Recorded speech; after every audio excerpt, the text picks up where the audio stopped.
brush your hair properly.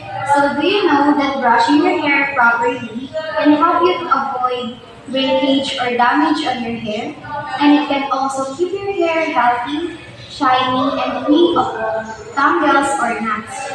So let us start on the steps on how to brush your hair properly. So step number 1 is to get your brush. And step number 2 is to detangle your hair or remove your ponytail.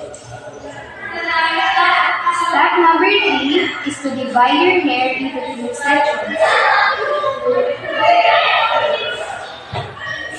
Step number 4 is to get your brush and start brushing your hair from the bottom.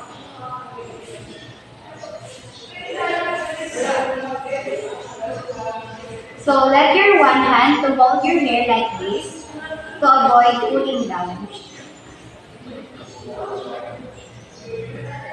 So brush your hair gently. Step number 6 is to brush your hair on the upper part.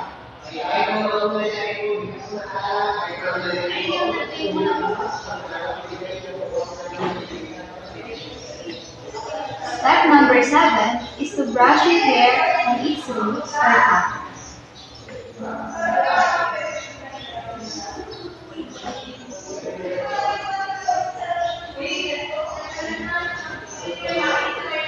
Step number 8 is to start brushing your hair on the other side.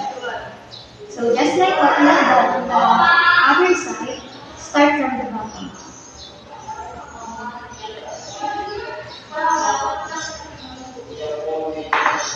Step number 9 is to brush the upper part of your hair.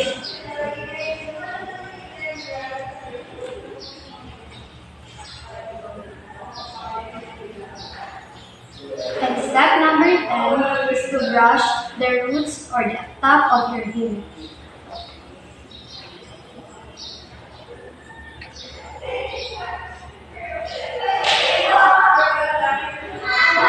Step number 11 is to brush your hair and iron.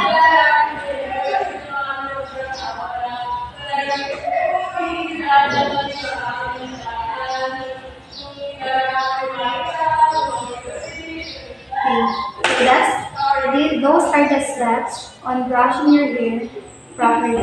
Thank you.